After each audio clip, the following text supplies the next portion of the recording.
Hello and welcome to the Topic Master Series presented by Edu-Kingdom College.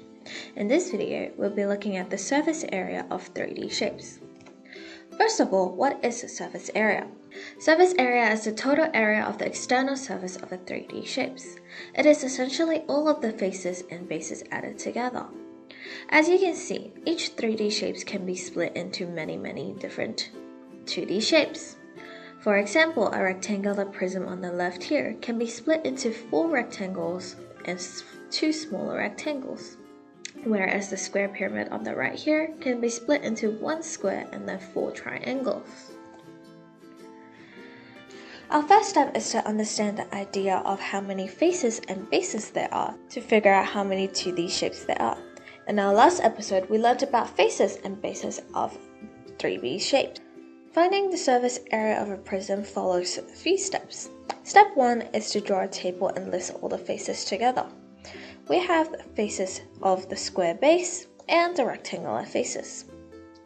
Now, step 2 is to calculate the area for each kind of face.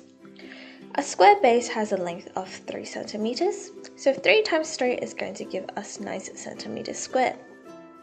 Whereas for the rectangular face, we have a length of 5 centimeters and a width of 3 centimeters. 3 times 5 is 15. Now since there are 2 bases, we need to do 9 times 2 to find the total amount of surface area for the base itself. 9 times 2 gives us 18, so 18 centimeters squared. Moving on to rectangular faces. There are 4 rectangular faces. 15 times 4 gives us 60, so the total surface areas of the rectangular faces is going to be 16 centimeters squared. Our last step is to add all of them together. I have 18 centimeters squared from the square base and 60 centimeters squared from the rectangular base, so the total surface area of this prism is going to be 78 centimeters squared. Finding the surface area of a pyramid works a similar way. First step is to draw the table and list all the faces. In this case, for the square pyramid, we have the base of a square and then we have the faces of a triangle. Now we have to work out the area of each face. The square base has a length of 3 centimeters. 3 times 3 gives us 9 centimeters squared, whereas for the triangles, we use the formula of half times height times base.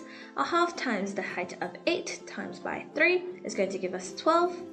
Since there are only 1 square base, we don't need to times it by anything, whereas there's 4 faces of triangles, so we need to times the number by 4. 12 times 4 gives us 48 centimeters squared. Now following the last step, add all the areas together. 9 plus 48 equals 57 centimeters squared. Therefore, the surface area of this pyramid is going to be 57 centimeters squared. And this is it for this video. Check out more English and Maths content by exploring our channel.